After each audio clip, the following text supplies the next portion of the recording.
الحمد لله وكفى والصلاة والسلام على عباده الذين اصطفى خصوصا على أفضلهم وخاتم النبيين محمد الأمين وعلى آله وصحبه أجمعين وبعد. We begin with Allah's blessed name. We praise Him and we glorify Him as He ought to be praised and glorified.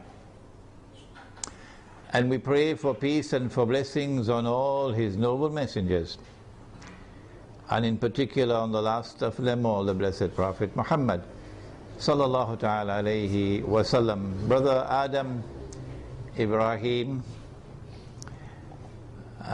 Secretary General of the Research and Information Institute on Islam, here in Tamantun, Dr. Ismail in Malaysia, in Kuala Lumpur.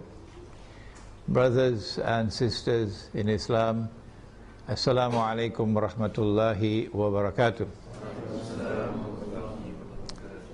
We meet at a very dangerous moment in our history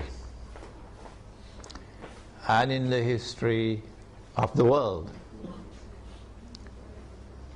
to address you on the subject of implications of a Zionist Israeli attack on Iran, which now appears to be not only fairly certain but also just around the corner.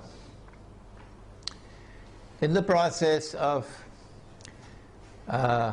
offering an explanation of the implications of such an attack, I would have to take recourse to Islamic eschatology to locate the implications of that attack in the larger framework of Islam's conception of Akhirul Zaman, because I am convinced that it is located precisely in that subject.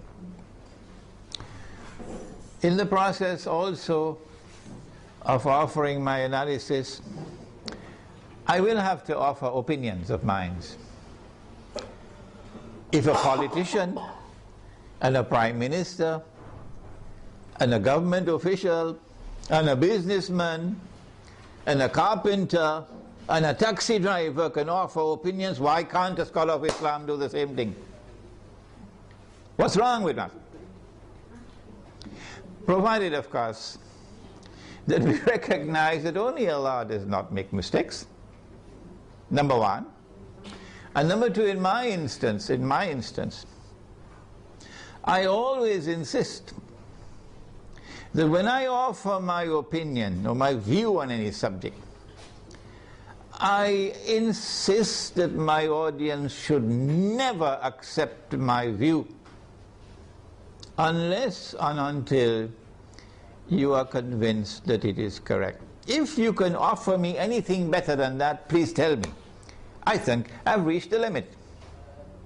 So I should be allowed to offer my opinion and my views. I'm not a prophet. I don't have an angel or a jinn whispering into my ears. I'm offering you opinions based on analysis. And I have the right to do so. And those who warn people don't listen to Imran Hussein should be ashamed of themselves. Having said that, we say that Israel wants to attack Iran because Israel ultimately wants to rule the world. Because the Zionists want to rule the world. Because the Judeo-Christian Zionist European Alliance wants to deliver to the state of Israel the status of ruling state in the world. That's why we believe all these wars are taking place. But why does Israel want to rule the world? They said some 50, 60 years ago, and even then they were telling monstrous lies. So 9/11 was not the first lie. They said that all that we want to do is to create a Jewish homeland in the Holy Land, where Jews can live in safety and security. That's all we want to do. And we say that was a monstrous lie. What you wanted to do was to establish a Zionist state in the Holy Land, which would seek to impersonate Holy Israel, the holy state of Israel, that was established by Nabi Dawood alayhi salam, the Prophet David, and Nabi Sulaiman alayhi salam, the Prophet Solomon, and that this Zionist state of Israel would one day rule the world. That's what you wanted to do. And you want Israel to rule the world, so that one day, not too long from now incidentally, a man would stand up in Israel. Nabi Muhammad alayhi salatu wasalam described that man to us 1400 years ago or more. So if you're listening in Washington tonight, let's tell you what the Prophet said. And if you're listening in London and in Jerusalem tonight, let's tell you what Prophet Muhammad alayhi salatu wasalam said. He said that that man would be a Jew. He would be a young man. And so the end of history will witness young people taking over the world.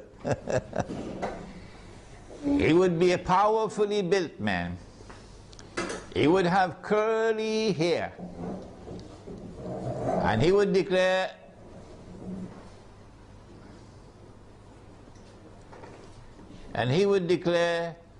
I am the Messiah. But that would be a lie. The Messiah is the son of Mary. Sorry, more than that. He was the son of the Virgin Mary. There's only one virgin in the world who ever gave birth to a son and still remained a virgin. And that was Jesus, Nabi Isa alayhi salam. He is the Messiah. Muslims believe that. And most Christians believe that. I don't know whether the Zionist Christians also believe that. Somebody should ask them. He is the Messiah. And one day he's coming back, said Nabi Muhammad alayhi salatu wasalam. Whether Washington believes that or not is irrelevant. One day he's going to come back, said Nabi Muhammad alayhi salatu wasalam. And when he comes back, he's going to rule the world from Jerusalem. That is in the hadith, because he would be Hakimul Adil, a ruler who will rule on the basis of justice. Those who today rule the world do so with injustice. That's why they want this Israel to rule the world. Because that man who says, I am the Messiah, would not be the son of the Virgin Mary. No, said Nabi Muhammad alayhi salatu wasalam, he would be al-Masih ad-Dajjal, the false Messiah, the Antichrist. Every Muslim knows about him. Most Christians know about him. I don't know about the Zionist Christians. And so lots of people know this subject. And that moment when that man is going to rule the world from Jerusalem appears to me to be around the corner. Maybe 20 years, maybe 30 years. And so this is why they want to attack Iran. We want to begin our analysis tonight by pointing out that there is a moral foundation to the law of war and peace. And that moral foundation is that you do not launch wars unless there is a just cause for it. Iran has not done anything. Iran has not attacked Israel. Iran has not launched any missiles on Israel. Iran is not waging war on Israel.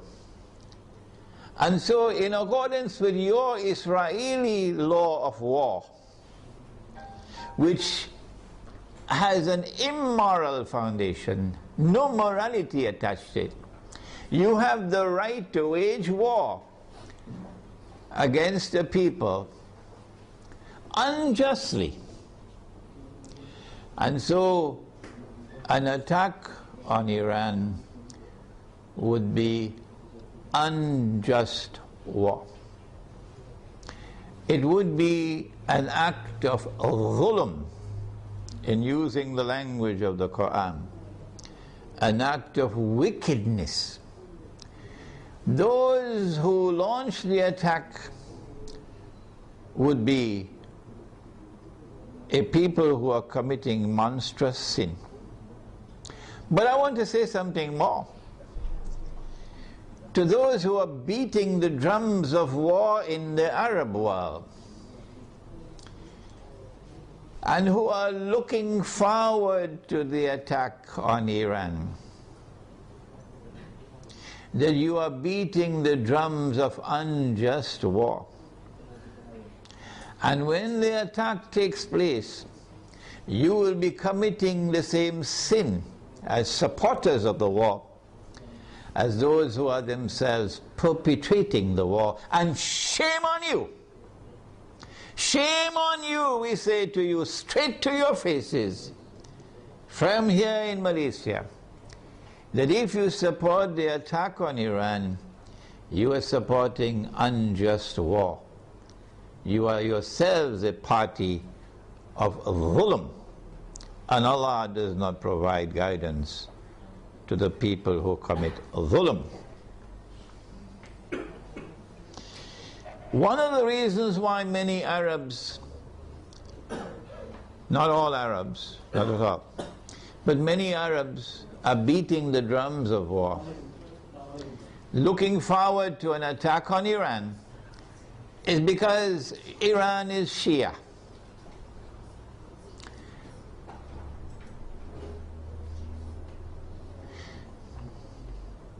They hold the view that Shia are kuffar,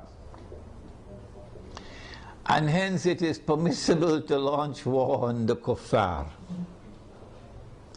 the disbelievers.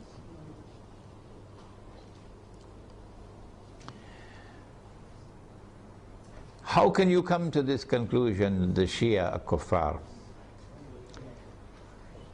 If the Shia are kuffar, then there must be some ijma' or consensus of opinion on that subject. That consensus has never been achieved in 1400 years. Why? How can we say so? Here is proof. This is not the only proof, but this is adequate. That no regime in control of the Hijaz, in control of the Hajj, in our history that we know of, has ever prevented the Shia from performing the Hajj. As a consequence, we say, it is too late in the day now for you to come with any manufactured arguments declaring the Shia to be kuffar. Yes, we agree that it is an act of profound misguidance to declare that Abu Bakr as-Siddiq radiallahu ta'ala anhu was a usurper, and that Umar Farooq radiallahu ta'ala anhu was a usurper, and that Uthman Ghani radiallahu ta'ala anhu was a usurper. Three of the foremost companions of the Prophet alayhi salatu wasalam. It's a massive vote of no confidence in the Prophet himself alayhi salatu wasalam. And we say of those who insist that these three companions of the Prophet alayhi salatu wasalam were usurpers, we say you are profoundly misguided. But we never say that you are not Muslims. You still are our Muslim brothers. And so the argument that the Shia are kuffar and hence it is permissible to launch war on them is invalid. But secondly, does the religion of Islam say it is permissible to wage war on kuffar? Where did you learn your Islam from? Mars or Venus or Jupiter? Huh? This is the religion of Islam. Truth is from your Lord. فَمَنْ شَاءَ فَلْيُؤْمِنْ وَمَنْ شَاءَ فَلْيَكْفُرْ. Whosoever wishes is free to accept, and whosoever wishes is free to reject kufr. لَا إِكْرَاهَ فِي الدِّينِ, says the Quran. There is no compulsion in matters of religion. And so you are not permitted in Islam to wage war against any people because they are kuffar. No. There is a version of Islam today which has emerged in the world, which seems to have originated in Saudi Arabia with Sheikh Muhammad Abdul Wahhab. It used to be called Wahhabi, it's now called Salafi, and I have students of mine who are Salafi, and they are my students, which can best be described as a Protestant version of Islam. Protestantism in the modern world is a conception of religion which reduces religion to texts, and which interprets texts literally.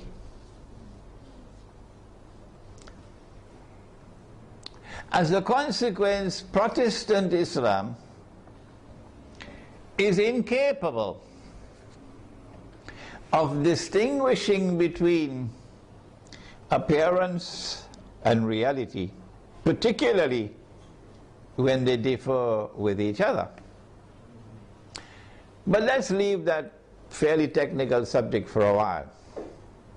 It is Protestant Islam today which is beating the drums against the Shia. Muslims who are Sunni and Muslims who are Shia have lived together for 1400 years, peacefully, amicably, without any boxing gloves, fighting with each other, without any bloodletting. And it is strange that at a time when the Zionists are about to move to their final stage of the mission, there should come this strange drum beating from that version of Islam, with great hostility to the Shia, and paving the way for promoting war against the Shia. They call it a jihad against the Shia. They would like to force the Shia to abandon their Shia beliefs and to become Sunni. Do you do it by warfare? Actually, although they themselves may not understand it, the drum beating against the Shia and the attack which is about to be launched on Iran is located in a larger framework in which those who are waging war on Islam are seeking to do something that will function as a catalyst for creating Sunni-Shia civil war in the world of Islam. Sunni-Shia civil war would be something that would be massively beneficial for Israel. Number one, Sunni-Shia civil war will make Islam look negatively, a negative image in the world, at a moment when Islam is center stage in the attention of the whole world. Number two, Sunni-Shia civil war in Islam, Sunni versus Shia, would function as a diversion, diverting attention, both Muslim and non-Muslim attention, away from the plans of the Zionists to rule the world. Thirdly, Muslims fighting against themselves will obviously lead to a loss of power. Our power will decrease, and that will be strategically advantageous for Israel. But most important of all, if an attack on Iran provokes Sunnis to be so foolish as to turn in hatred against the Shia, and provokes Shia to be equally foolish to turn in hatred against the Sunni, then that Sunni-Shia civil war, and I hope none in our audience here tonight is so stupid, it will allow that Sunni-Shia civil war to destabilize very important parts of the world of Islam, where there are significant Shia communities living amongst the Sunnis. Before we turn to identifying those areas which can be destabilized and advantageous for Israel, let us conclude this section by asking, how should Sunni Muslims around the world, who I hope would listen to this lecture, how should Sunni Muslims respond to an unjust Israeli and NATO attack on Iran? Number one, Sunni Muslims must follow the guidance of the Quran and the guidance which has come from Nabi Muhammad alayhi salatu wasalam, and not follow CNN and Al Jazeera. And you must support the victim of aggression, walau ala anfusikum, even if the victim of aggression is not your friend. In this case, he's your Muslim brother. You must support the victim of aggression, and you must condemn the aggressor. That is the first response. Iran will be a victim of aggression, and Israel will be an aggressor. How should Pakistan respond if Israel attacks Iran? And I hope the Pakistani people are listening. How should Egypt respond if Israel attacks Iran? Pakistani Muslims and Egyptian Muslims must ensure that they, the people, don't wait on the governments and don't wait on the armed forces. The people must respond by showing massive popular support for Iran as a victim of aggression, and must clearly condemn not only those who wage war on Iran, but also those who support those who are waging war on Iran, with particular reference to the government of Saudi Arabia. Number two, so we have dealt briefly with the Sunni-Shia civil war problem. War on Iran, and my gosh, look how much time has gone. War on Iran obviously is going to impact on the world economy. Number one, on the price of oil.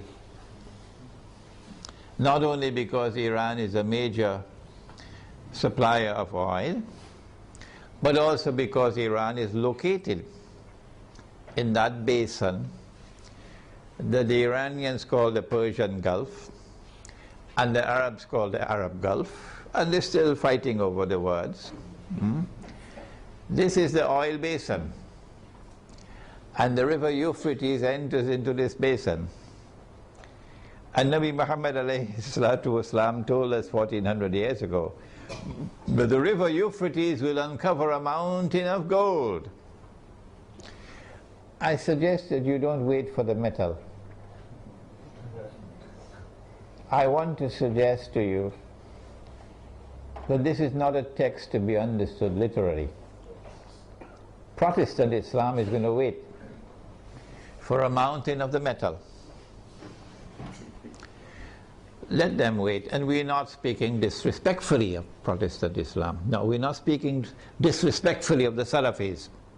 Let me repeat it. I am not speaking disrespectfully of the Salafis, and I'm not speaking disrespectfully of their methodology of a literal interpretation of the text. All I'm saying is let them wait for the mountain of the metal. We interpret the text differently. And we say that mountain of gold is already here. And it's black gold. And it's oil.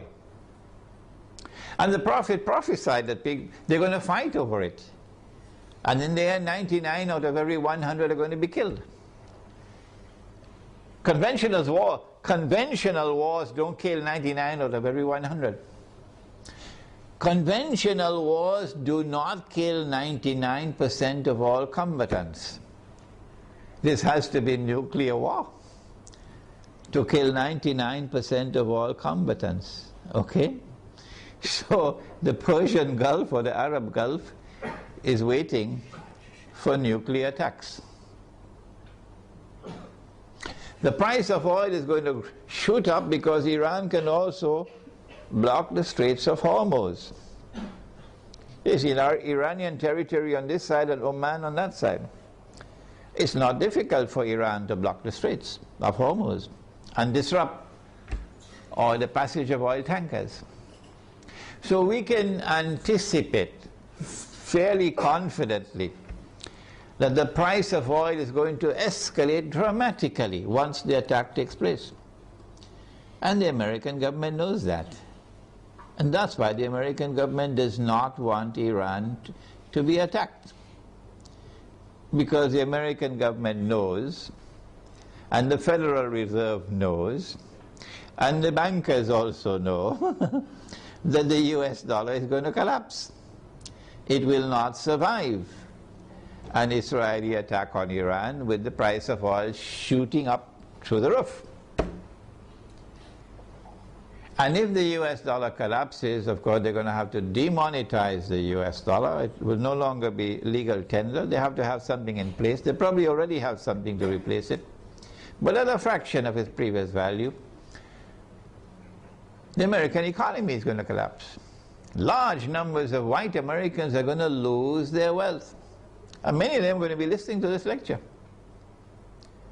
There's going to be chaos in the United States when the economy collapses. There can be riots in the United States, and they're already anticipating that.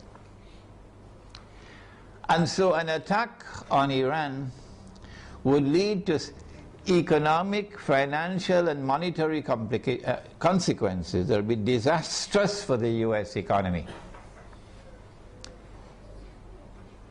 Israel wants to become the new ruling state in the world. And for that you have to go to my book. Would someone kindly give me a copy of Jerusalem in the Quran? You have to go to my book, Jerusalem in the Quran, for the Islamic eschatology. The Dajjal, when he's released, on earth will live for 40 days. The Prophet said, one day like a year, one day like a month, one day like a week, and all the rest of his days like your days. We said a day like a year, and Britain became the ruling state in the world. And the world experienced what they call Pax Britannica. It wasn't Pax at all, it was only war. And then came a day like a month over here, and the United States of America replaced Britain as the next ruling state in the world. And Pax Britannica was replaced with Pax Americana. And the British sterling pound was replaced by the US dollar. And we said, this is our opinion, that a day like a year came to an end and was replaced by a day like a month. This is the first time in our history that this hadith was interpreted this way. And now we are saying that a day like a month is coming to an end and a day like a week is commencing. And so there has to be a passage from the United States to a third ruling state. And 10 years ago when this book was published, we said the third ruling state is Israel. Israel wants to become the third ruling state. For Israel to become the third ruling state, the United States has to collapse.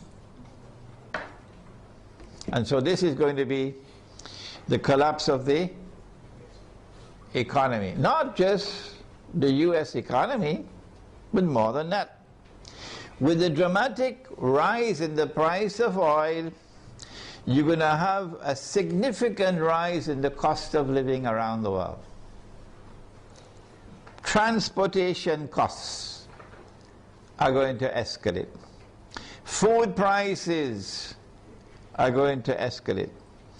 Energy prices will rise. And this is also going to affect the prices of manufactured goods. The poor of the world will sink as soon as Israel attacks Iran into greater poverty and in some cases destitution. In Yemen now, they can't afford to buy the cooking gas with which to cook.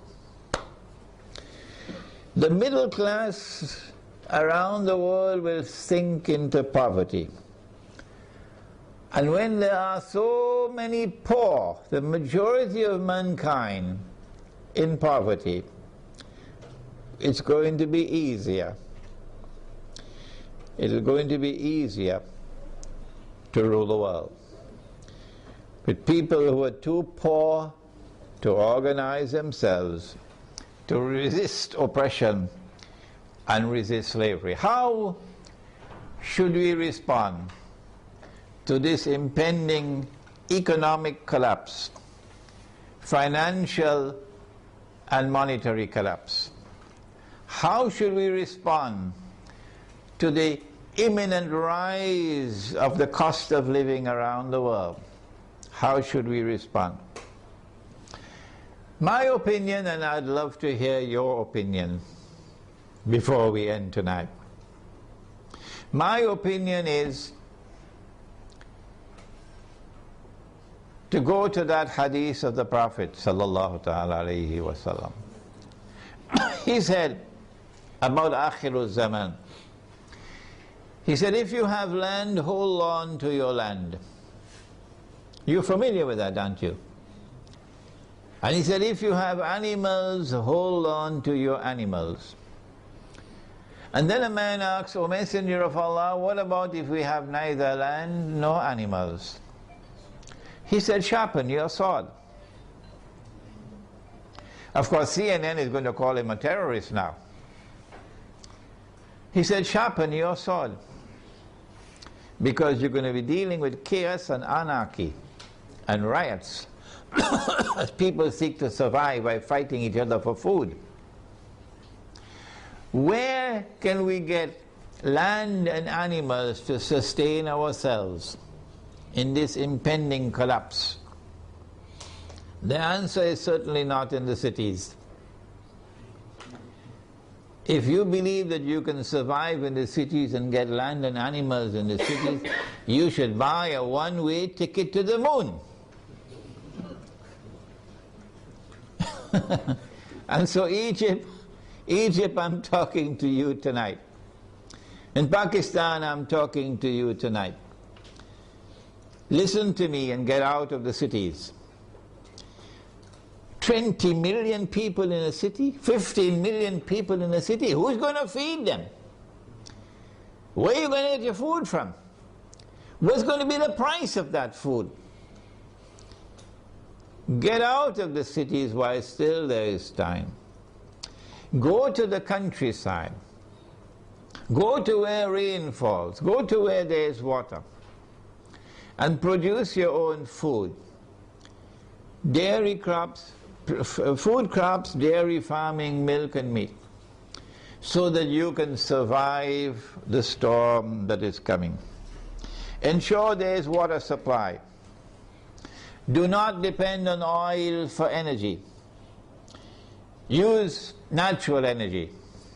A bicycle is natural energy. Wind, solar energy, water energy. Number two, live in small communities, because small communities can more easily sustain themselves without having to be dependent on supplies of food from outside the communities.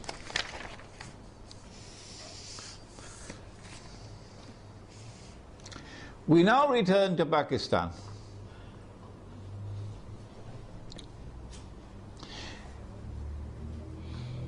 An attack on Iran can be launched simultaneously with an attack on Pakistan.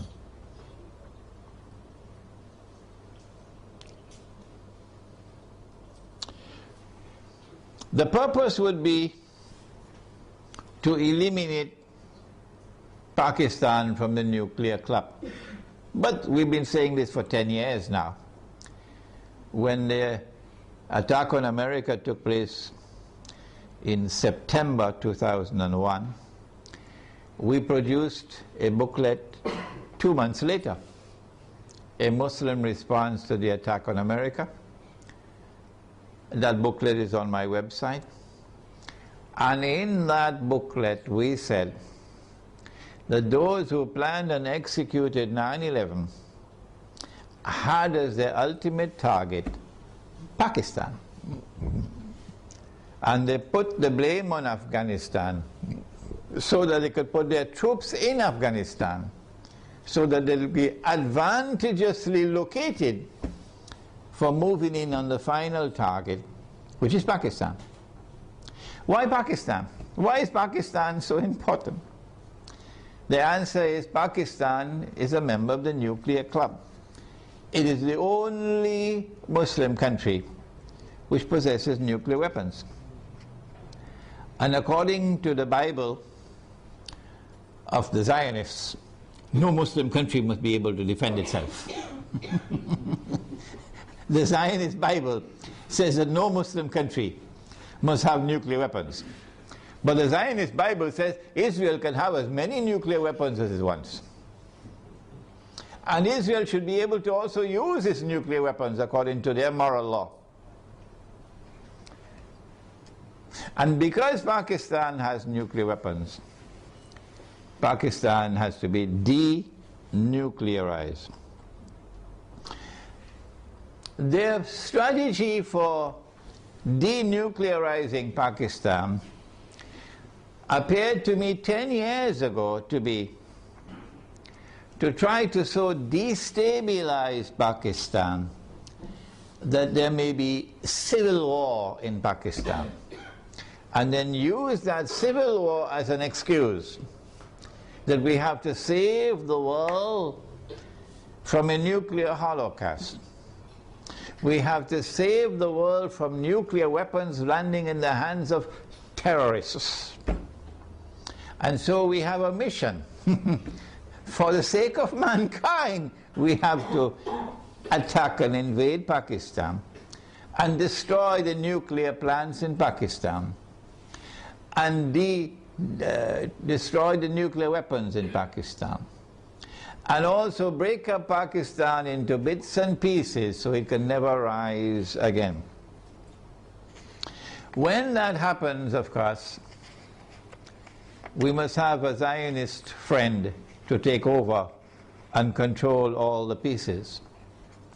And it is time for Muslims around the world to recognize, including Muslims in Iran, that Israel's most strategic partner, most strategic ally in the world today, after the United States, is India, with Saudi Arabia neck and neck behind India.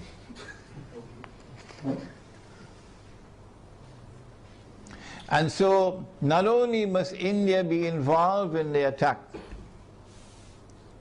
but also when the attack takes place on Pakistan, and if it succeeds, then in the sequel it is India who must now control the region on Israel's behalf.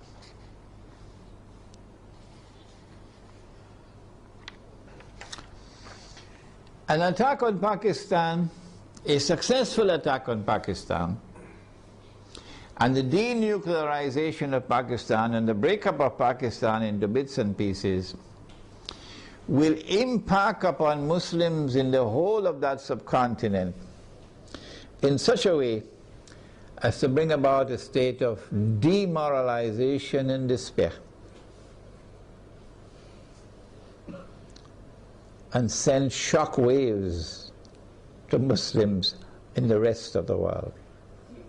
That one of the largest Muslim communities around the world, in India, Pakistan and Bangladesh, have now come under the foot of Hindu India.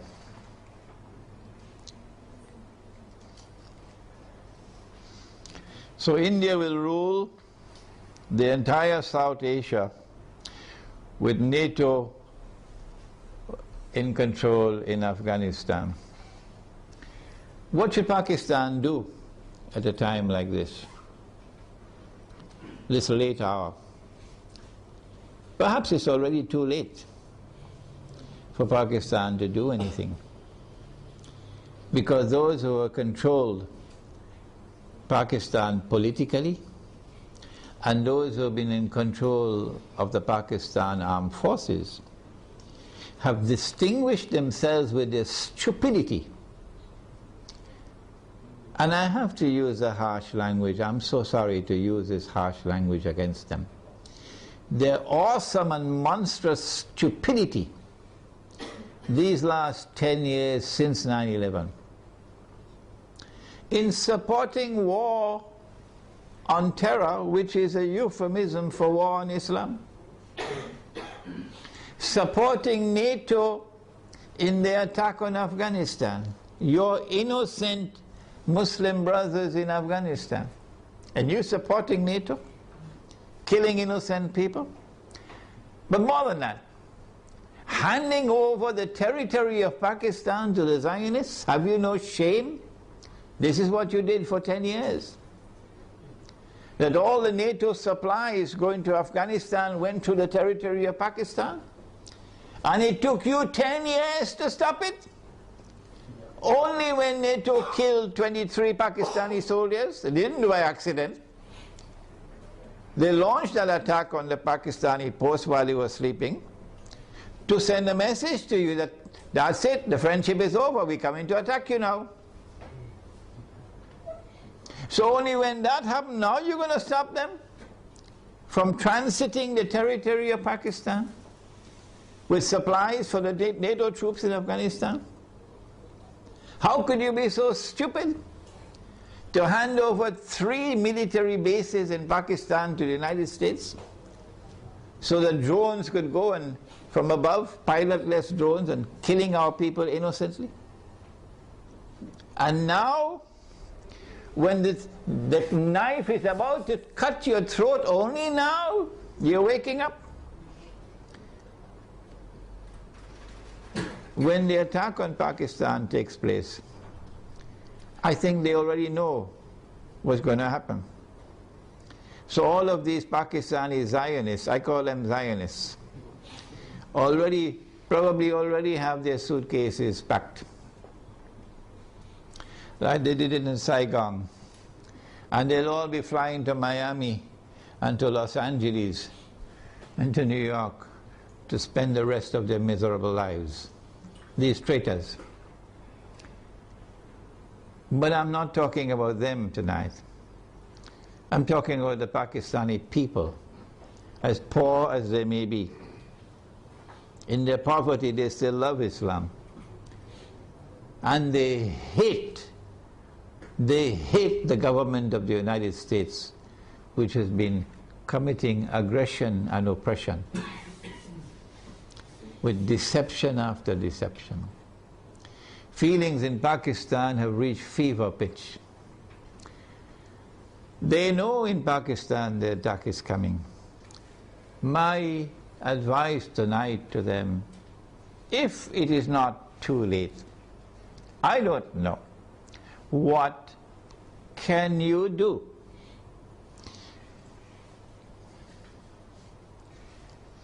My answer is, if you are to win Allah's help, you got to put your house in order. You got to abandon those who are fighting over sectarian issues. Stay away from them.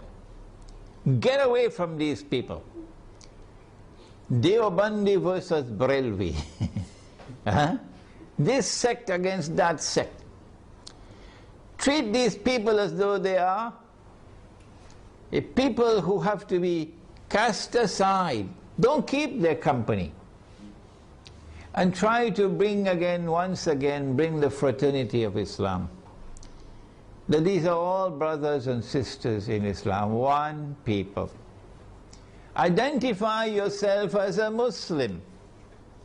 I am the student of Maulana Dr. Muhammad Fadlur Rahman Ansari, rahimahullah.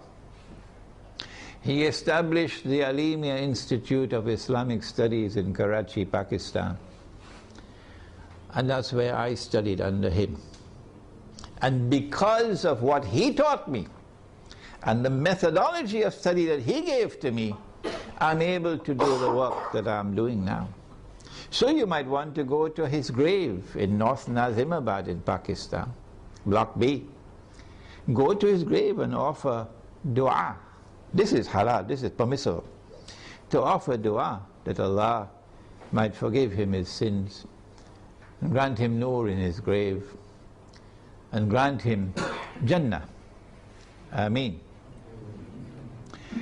Maulana Fadlur Rahman Ansari rahimahullah never joined in the sectarian warfare in Pakistan. Never. And he established the Alimia Institute as a non-sectarian institute. He was not Deobandi and the institute was not Deobandi. He was not Barelvi and the institute was not Barelvi. Let me repeat that to those who are now controlling the institute, where I studied and where I was once the principal. He established an institute which was neither Deobandi, nor Barelvi, nor Ahli Hadith, nor Wahhabi. It was Muslim. And he said himself, I am not Deobandi, I am not Barelvi, I am not Ahli Hadith, I am not Wahhabi, I am Muslim. That's his statement. And that's the way out for Pakistan today. To get out of this cancer of sectarian warfare. Number two, Allah made riba haram. Pakistan is miserably poor today because of riba. The paper that you're using as money in Pakistan, the rupee, is bogus, it's fraudulent, it's utterly haram. And it's a vehicle of riba. Your ulama in Pakistan have not been able to recognize that all these years. Go look for those scholars of Islam in Pakistan who can recognize that paper to be bogus and fraudulent and haram, who can recognize so-called Islamic banking to be delivering riba through the back door, who can recognize that membership in the United Nations organization and submission to the Charter of the UN is a recipe to slavery, who can recognize that membership in the International Monetary Fund, which prohibits the use of gold as money, is a recipe for slavery. Look for such scholars of Islam and follow them. And also for the people of Pakistan, get out of the cities, go to the countryside, and seek to produce your own food to sustain yourselves in a tomorrow that is coming that's going to be horrible. Let us now turn to implications for the United States of America. As soon as Israel attacks Iran, and my opinion is that Israel is not going to attempt to deliver a knockout blow.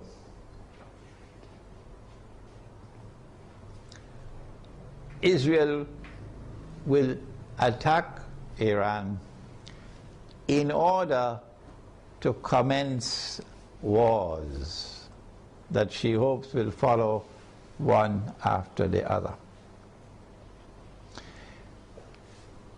As soon as Israel attacks Iran, the first implication is that Iran is going to attack Iraq.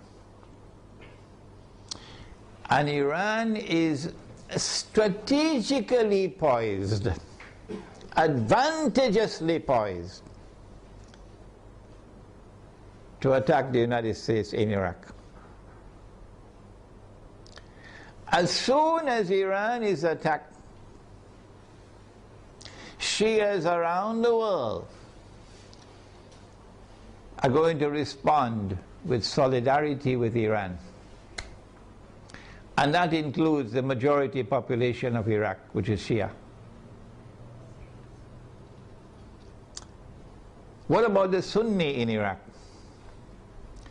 The Sunnis are waging a war against the United States. They want to get the United States out of Iraq. And if Iran attacks Iraq, the Sunnis are going to also intensify their attacks on the United States. And so the United States is going to be in a no-win situation in Iraq. You'll be facing enemies fighting you on all sides with no friends around you, none. I don't think, and I hope and pray, I don't think that NATO will succeed in getting the Turkish government to act so stupidly to attack Iran. I don't think it's going to happen. No. And let us pray that the Turkish government is not ruled by fools. And so NATO and the United States in particular are going to be faced with war in Iraq that they cannot win. And they can lose. They can lose. And this is what Israel wants. This is what Israel wants. But there's another battlefront I want to turn to now. And this is where we need our military analysts. I wish we had some here tonight. That Iran is also likely to attack Bahrain. And it should not be difficult for Iran to take Bahrain. Bahrain cannot stand up to an attack from Iran. Bahrain is just across the water from Iran. I am suggesting to you that Iran is going to attack and take Bahrain. And if and when Iran attacks and takes Bahrain, Then there's a causeway between Bahrain and Saudi Arabia where you could drive back and forth. The road will be clear to Saudi Arabia. I am anticipating, and the Saudis probably already have their plans laid out very well, because they know what's going to happen. And Israel already knows what's going to happen. That they're then going to turn to the United States to invoke whatever secret agreements they have of defense. That the United States has to intervene in Saudi Arabia to protect Saudi Arabia from an attack from Iran. I think the Zionists in the US Congress will ensure, even though the US armed forces would not want to go in there, even though the Barak administration would not want to go into Saudi Arabia, the Zionists in the US Congress will ensure that American forces will have to enter into Saudi Arabia to face Iran. I'm also suspecting that they might do the same thing with Pakistan, to force the Pakistani political leadership and military leadership to follow some secret agreement they probably already have, to bring Pakistani troops into Saudi Arabia to face Iran. If that happens, number one consequence will be the United States will be facing two fronts where they're going to lose the war. The first front will be Iraq, and the second front will be Saudi Arabia. And Pakistan will be facing defeat in Saudi Arabia and civil war in Pakistan. In order to save the United States from defeat, Israel will have to intervene. And so history will repeat itself for those who have been reading Jerusalem in the Quran. In order for the passage from Pax Britannica to Pax Americana to take place, you remember? The First World War had to take place. And in the First World War, the Germans brought in their submarines. And Britain, the island, was marooned, surrounded by German submarines. And Britain would have lost the war. And at that critical moment, the Zionists then brought the United States into the war, despite the efforts of men like Henry Ford. And when the United States entered into the war, then Britain was saved from defeat. But the consequence of that was that Britain was no longer the ruling state in the world. And the transfer of power from Britain to the United States was well on the way as a consequence of that First World War. So I am suggesting to you that the planning that is now taking place is a repeat of what happened then.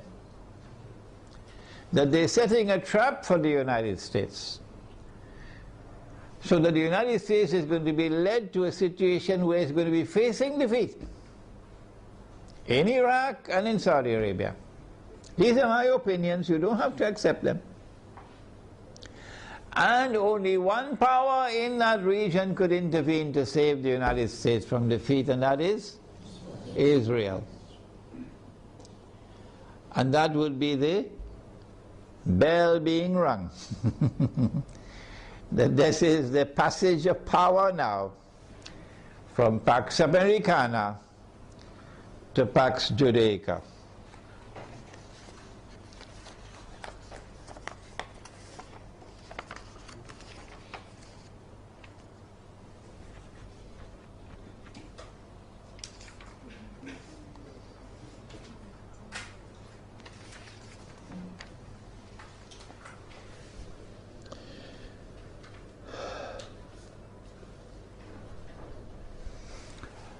This is the Islamic eschatological dimension to the analysis that a day which is like a month will now be coming to an end.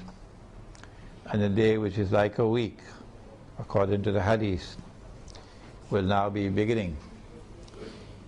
The Protestant version of Islam, which is the Salafi version, insists that somewhere on earth, we just have to search, maybe somewhere behind Greenland, you're going to find a place on earth where a day will be like a year. So my answer is, well, keep on searching. Keep on searching. And I'm not speaking scornfully, that's not my way. I am not speaking in any derogative way, disrespectful way, that is not my style. No. I have the right to say, however, this is your methodology, so keep on searching. We have interpreted the text differently, this is our interpretation. And we have insisted time and again that no one should accept our interpretation unless and until you are convinced that it is correct. We said a day like a year is a different dimension of space and time than the one in which we live. So too a day like a month, and so too a day like a week. But Dajjal is here on earth, but you can't see him. Only when a day which is like a week comes to an end, after Israel has ruled the world for a day which is like a week, only then would Dajjal appear in our world as a human being, as a young man, powerfully lit, curly hair and so on, to rule the world from Jerusalem. And so our Islamic eschatological analysis is that the United States is being led with a controlled demolition of the US dollar, not happening by accident. A controlled demolition of the US economy is not happening by accident. And a trap being set for the United States militarily, so that the United States will can no longer be recognized as the ruling state in the world, and Israel can replace them. I want to end now by turning to two actors, and we thank Allah that He created both Gog and Magog. If He had created Gog alone, we would have been in a lot of trouble now. But He created both Gog and Magog.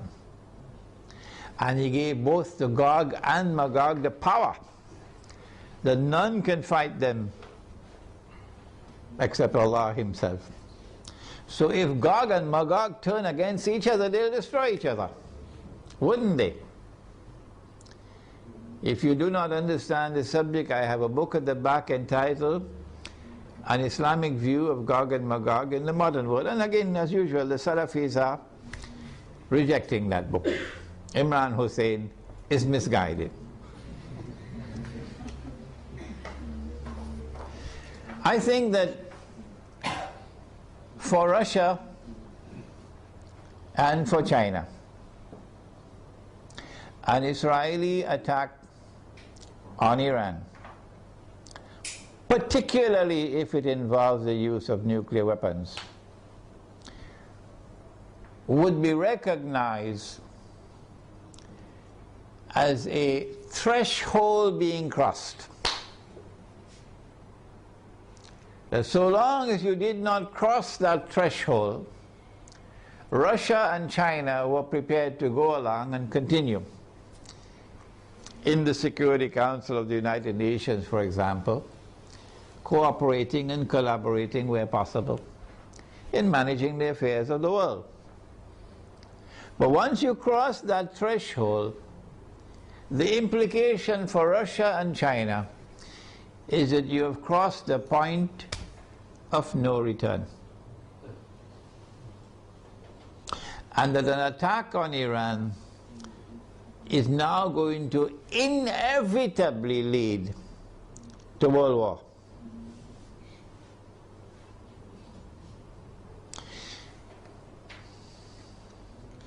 That after Iran and after Pakistan and after the Arabs the Zionists are going to turn on China and Russia to make sure that China and Russia also bend down their knees and accept Israel, so that Israel can become the ruling state in the world.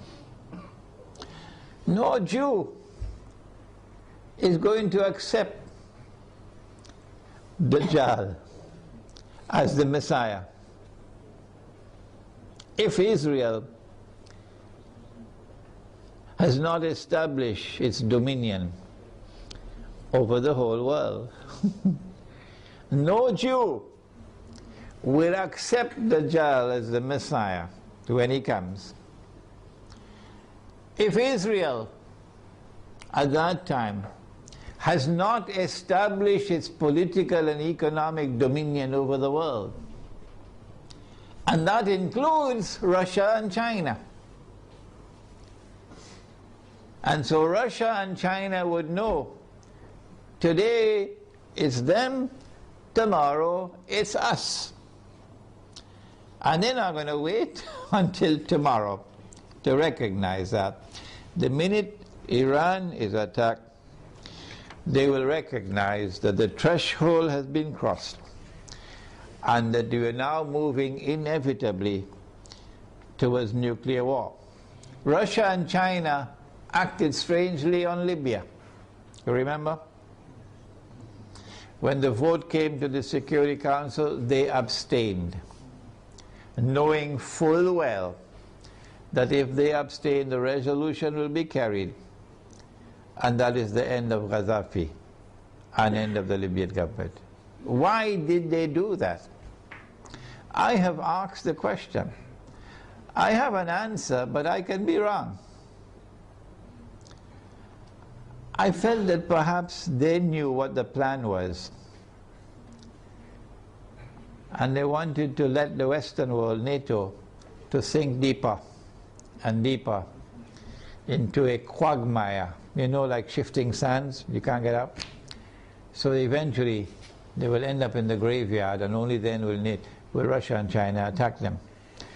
How are Russia and China responding to Syria at the moment? How will Russia and China respond to an attack on Iran and on Pakistan? My understanding is that Russia and China are going to be quite different in the way they have behaved so far in international affairs.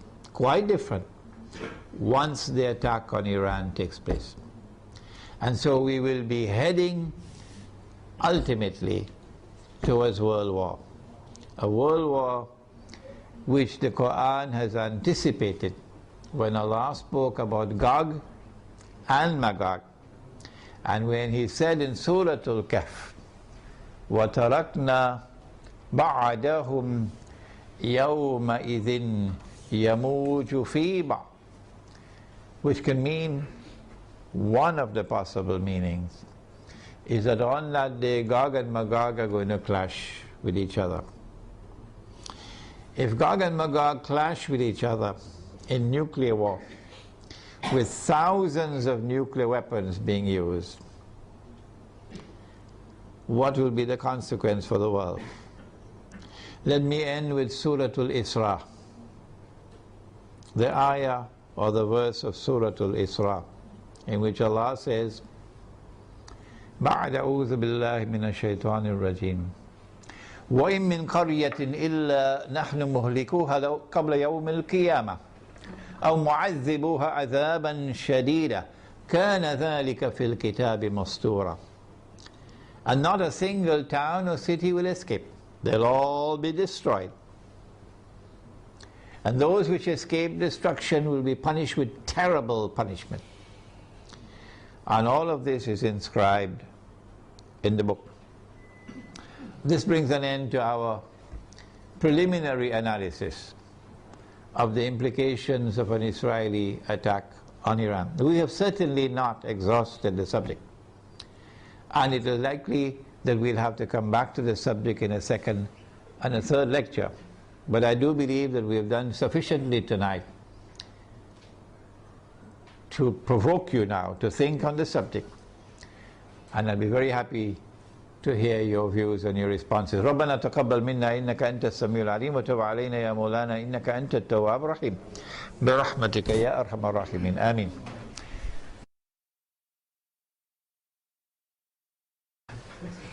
The question is, how do I view the response of the Pakistan Armed Forces now when the curtain is about to be drawn and NATO has already sent, by Federal Express, they sent a message to Pakistan, we're coming for you now.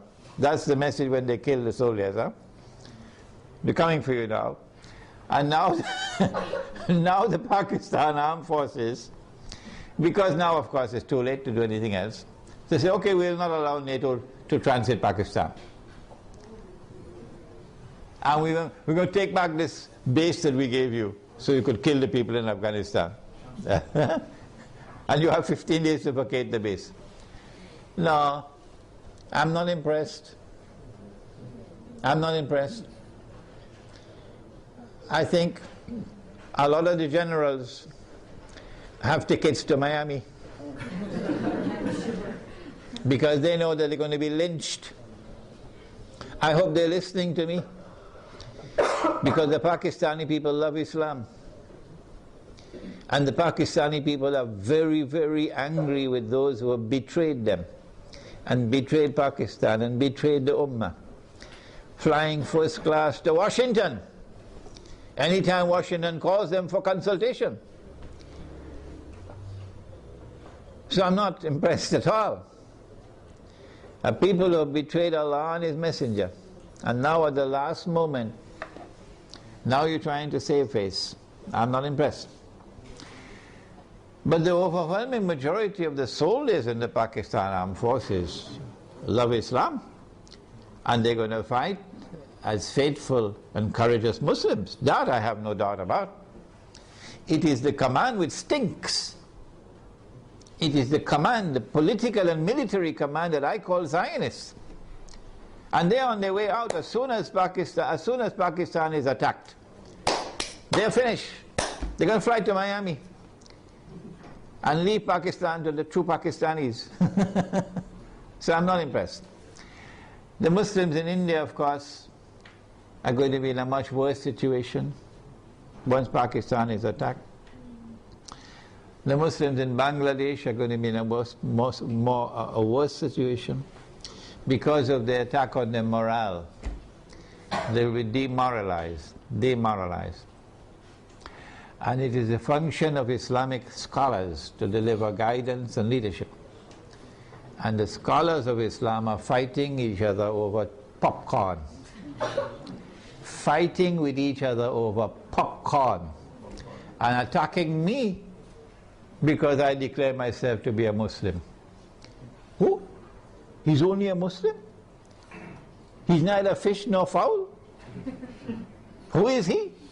He has no Aqidah? That's now the attack on me. Yeah. Well, let them continue with the attacks. Go ahead.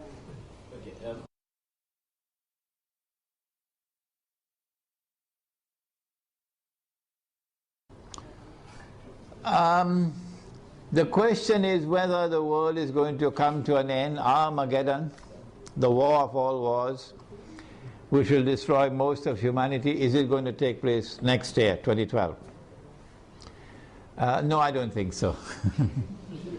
No, I don't think so. I mean, Israel will wage war on Iran. I believe that 2012 will witness the commencement of a series of wars, one after the other. And Singapore knows that very well.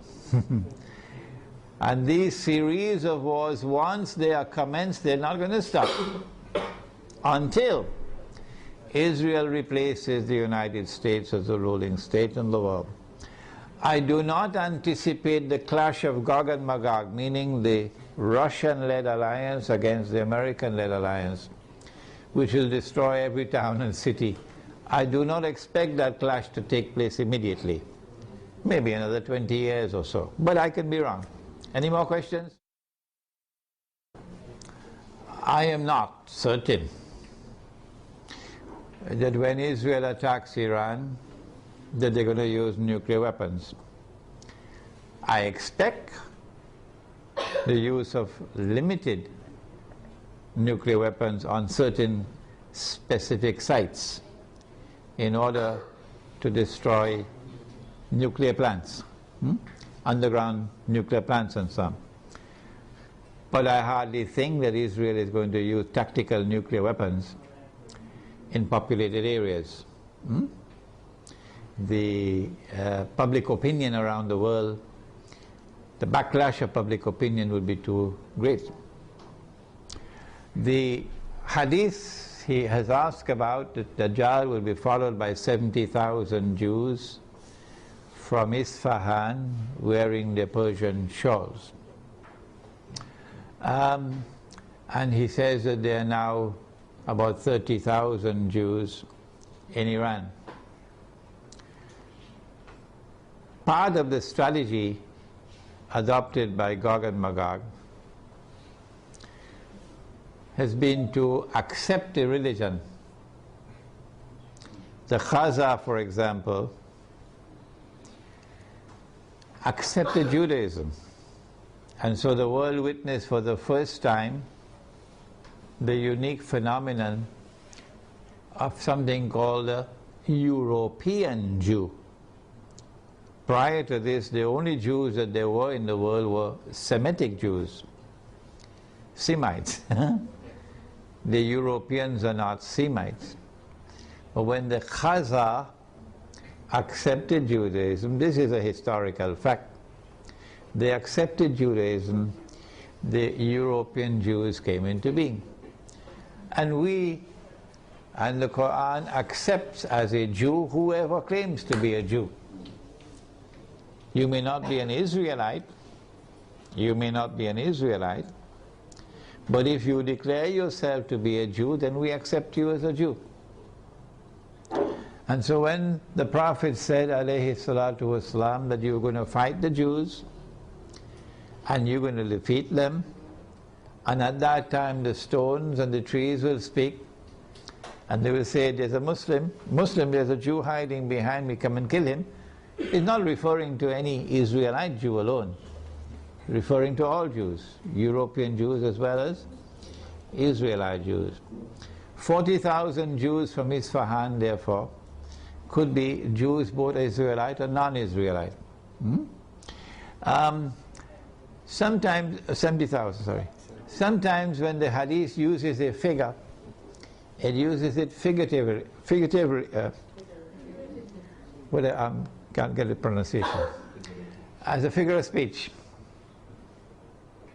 For example, a man asked the Prophet ﷺ, which was the first masjid which was built. He said the Kaaba. And then he asked which was the second masjid which was built. He said Masjid al-Aqsa in Jerusalem. And then he asked how much time elapsed between the two. He said 40 years. 40 years for a few thousand years? 40 years for a few thousand years between this one and that one? How could it be 40 years? So sometimes the hadith will use a number as a figure of speech. It does not therefore have to be understood literally. One of the reasons for the attack on Iran, this question now allows me to expand my analysis, is because the Zionists want to get rid of the present government in Iran.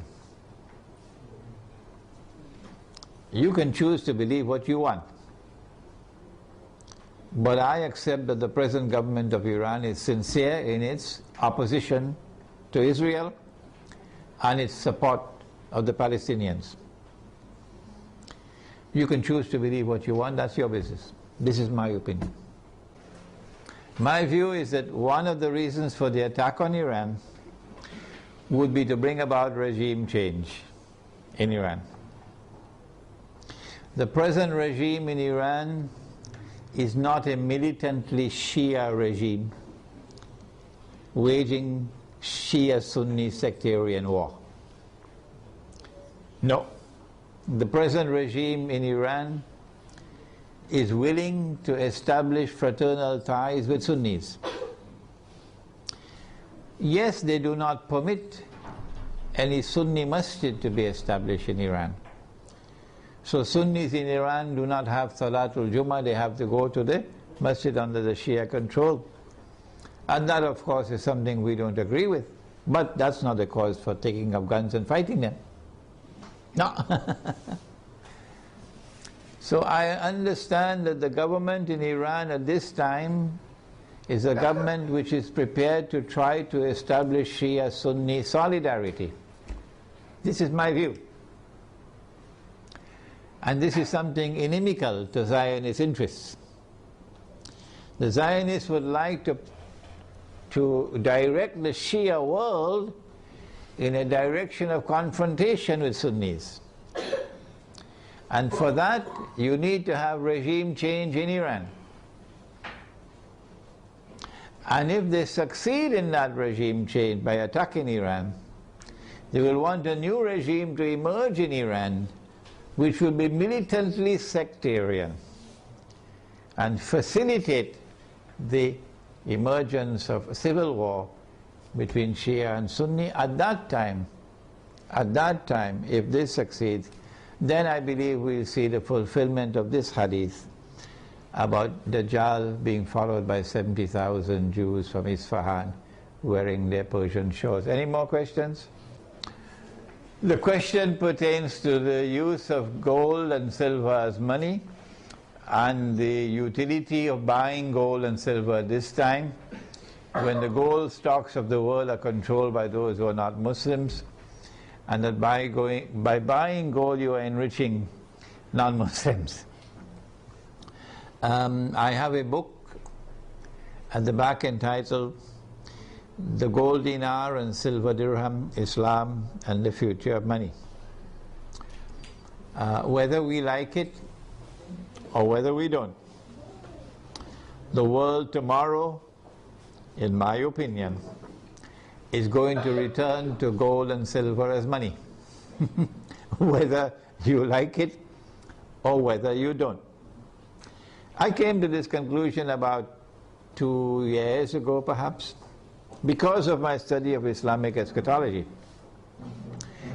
that no Jew will accept Dajjal as the Messiah. None. If Israel is using paper money. Because every Jew knows what the ulama don't know in Islam. Every Jew knows what the muftis don't know in Islam. Every Jew knows that this paper is bogus, is fraudulent, is utterly haram. Every Jew knows that.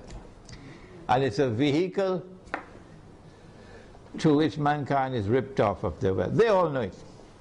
It's only our scholars don't know it. In order for Dajjal to convince the Jews that he is indeed the true Messiah, he's going to have to bring back the money which the temple in Jerusalem used to mint. The temple built by Sulaiman alayhi salam minted its own gold and silver coins. Because the Roman government minted coins with graven images, and this was not kosher, not halal, to put a human head on the coin. And people had to go to the temple with their Roman coins, and you had to pay the rabbis for services like making zabiha of animals, to sacrifice an animal. Only the rabbi could do it in the temple. How would you pay? Because this money is not halal, with a graven image. So there were money changers in the temple who will change Roman money to temple money. And the money changers were ripping off the people. And when Nabi Isa alayhi salam entered the temple and he saw that, he cursed them, because that's a form of riba. And he overturned their tables, and he chased them out of the temple. And he said, "You've taken the house of God and transformed it into a den of thieves." So every Jew knows that the temple minted its own coins, gold and silver. And so Israel has to return to gold and silver as money. And therefore the Zionist world has to return to gold and silver as money. And when they do, guess what the world of Islam will do? The muftis are going to wake up. And they're going to say, yes, yes, yes, this is halal money. Yes, yes, yes, we should have dinar and dirham. I have prayed to Allah to beg Him to take me away from the world. I don't want to live to see that day, because the shame and the disgrace will be too great for me. The shame and the disgrace as a Muslim for me will be too great.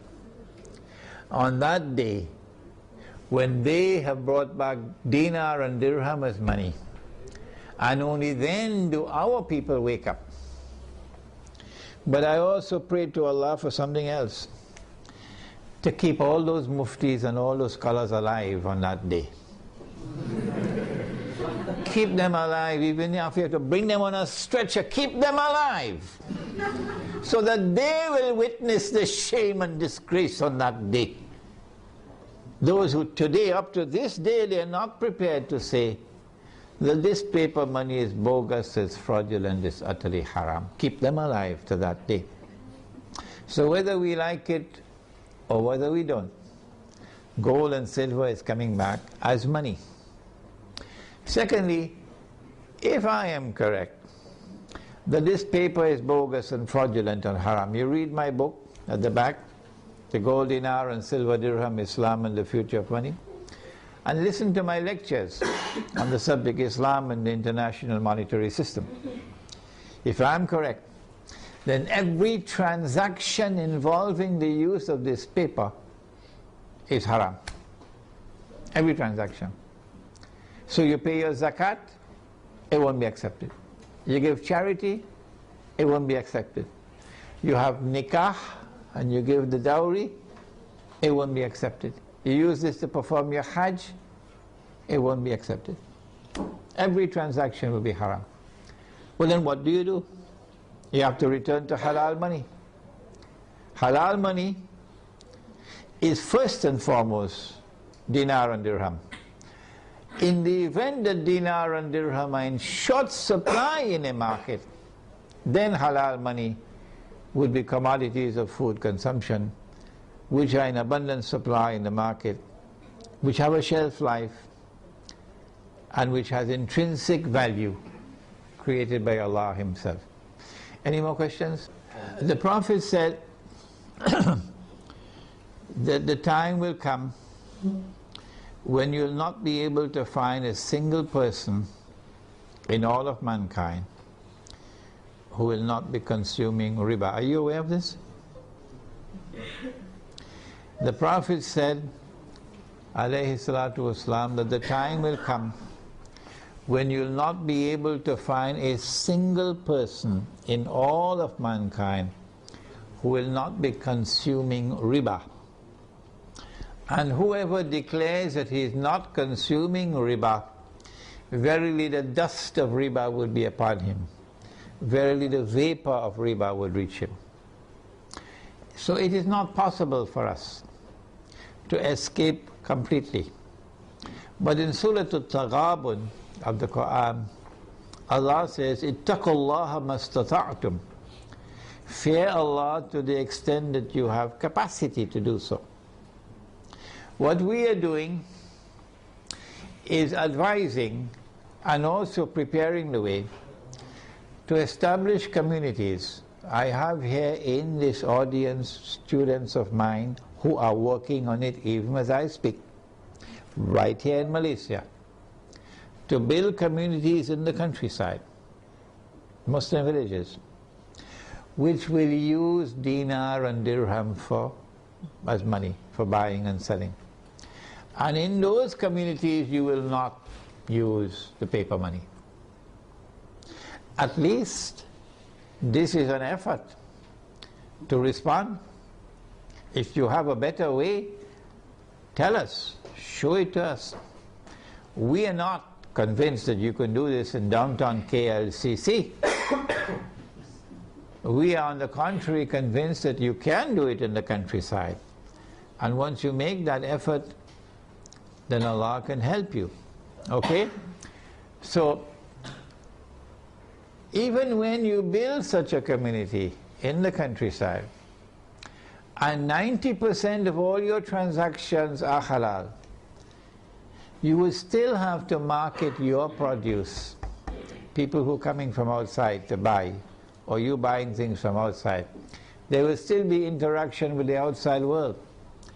And that interaction will be involving electronic money. Tomorrow paper will be gone.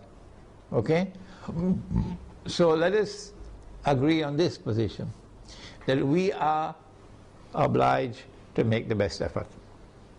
Any more questions? The question is about the euro and the fact that the euro is in trouble. Before the euro was created, put together, you had individual currencies in Europe. Okay? And you still have them, but they're now linked together. If the euro collapses, then you return to what you had before. The German mark by itself, the Italian lira by itself, the sterling pound by itself, the French franc existing by themselves, separate from each other. You just go back to where you were before.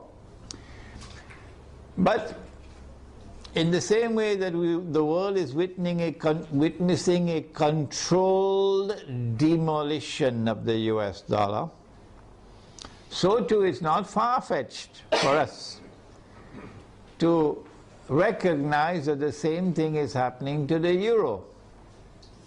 That this is international banking at work, okay, reorganizing the world in such a way that electronic money will replace paper money, and the banking system will take control of the money system in the world. Governments will no longer have control over money. Banking system will have control over money. The euro cannot stand in the way, and therefore there is this demolition. The US dollar cannot stand in the way, and therefore there is this demolition. One thing concerning gold that I forgot to mention. Do you know there's a hadith about Akhiru Zaman, or the last age? It is there in my book entitled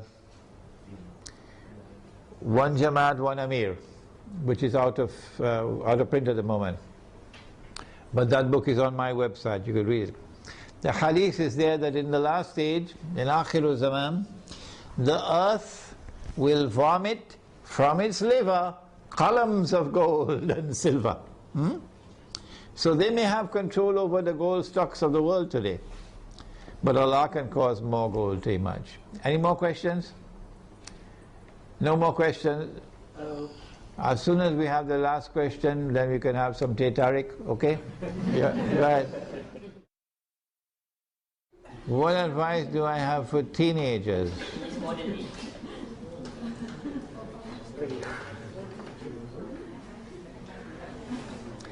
He said that Dajjal will be a young man.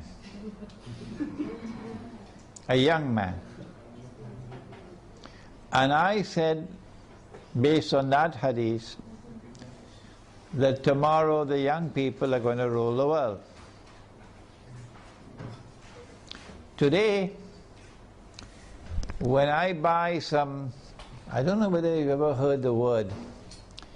It's a word that is very strange in my vocabulary. I never heard it before 10 years ago. Something called top up. Top up. Yeah, top up. Yeah. So when I buy this strange thing called top up, I have to ask the fellow to put in the money for me, because I don't know how to do it. And I'm really not interested in learning how to do it. If you make the mistake of sending me a text message, you wait a couple of years to get a reply. Because I don't know how to send text messages, and I don't want to learn to make I do not want to learn. I have enough misery in my life answering 100 emails every day. Why should I make my life more miserable? With text messages. The young people are the ones who are going to be technologically literate. And all the people will behave the way I'm behaving. So young people are going to rule the world and run the world tomorrow, as the world becomes more technologically interlinked.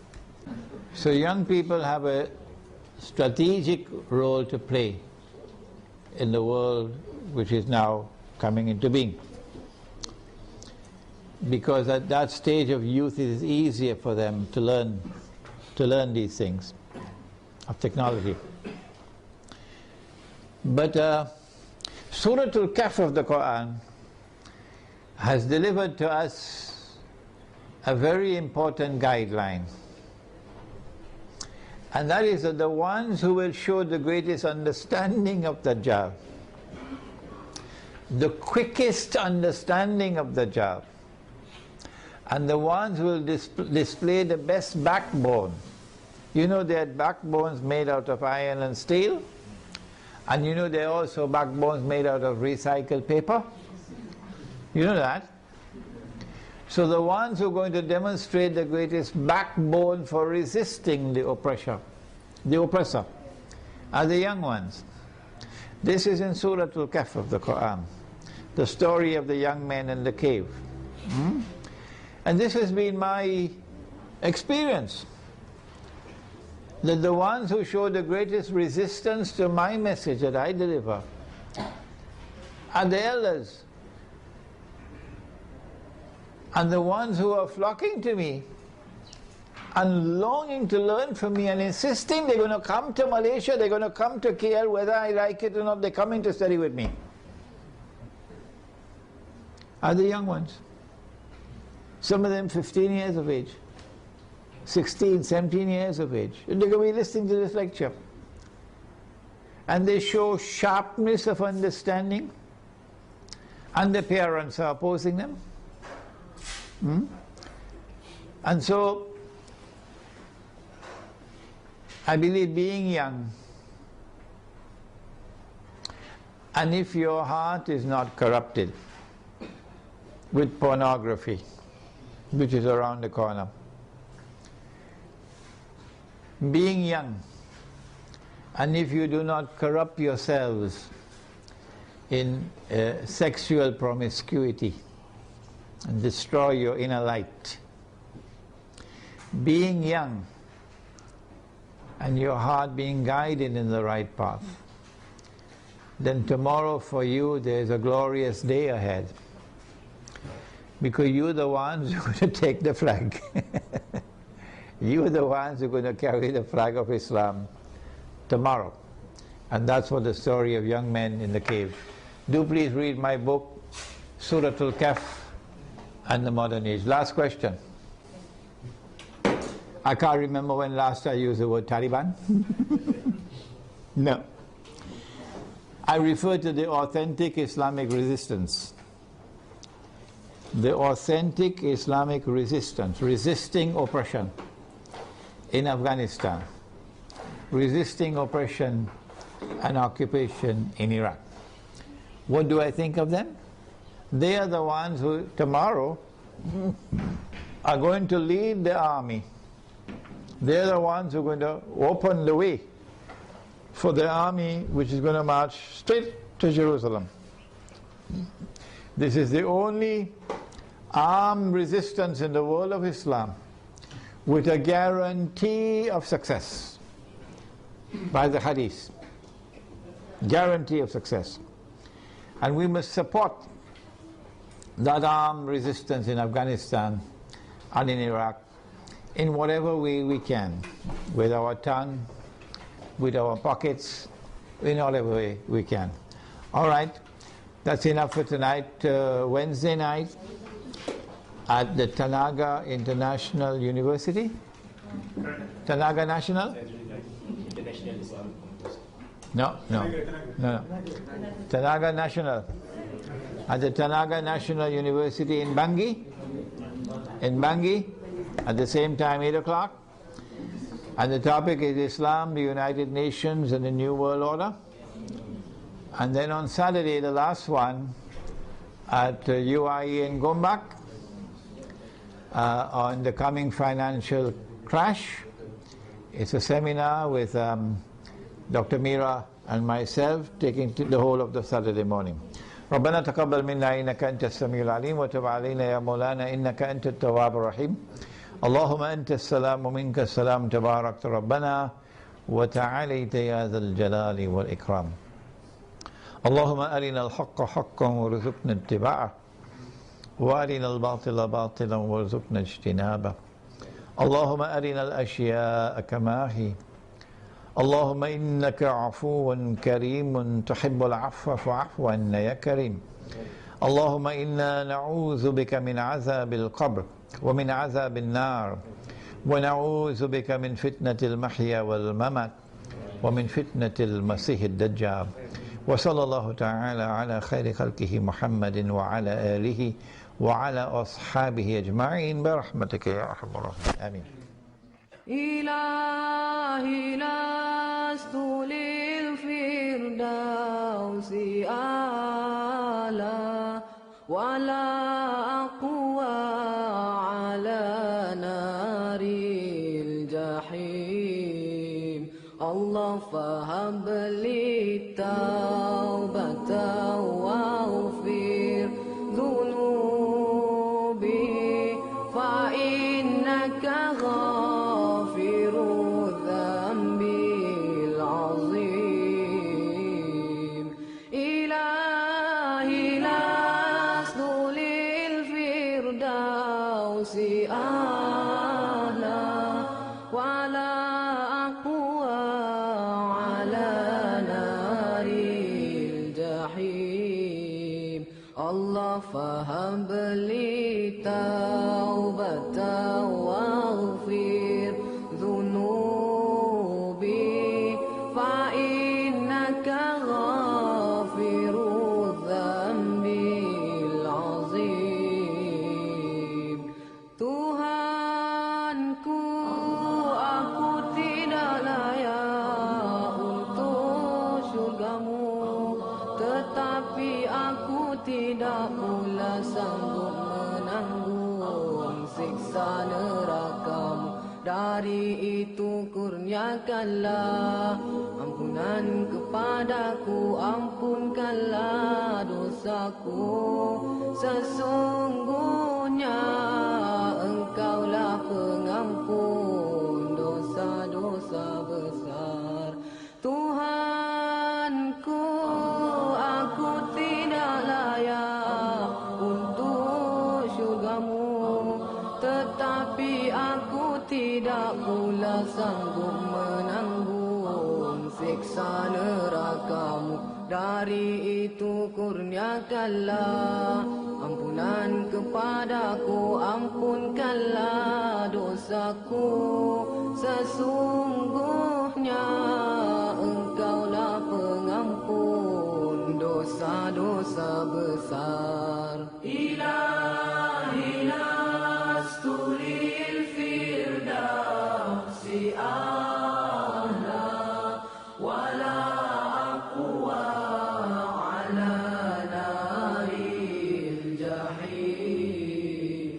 Allah fahab li tawbatan waghfir dhunubi fa innaka ghafiru dhanbil azim ilahi lastu lil firdausi a'la wala aqwa ala naril jahim Allah faham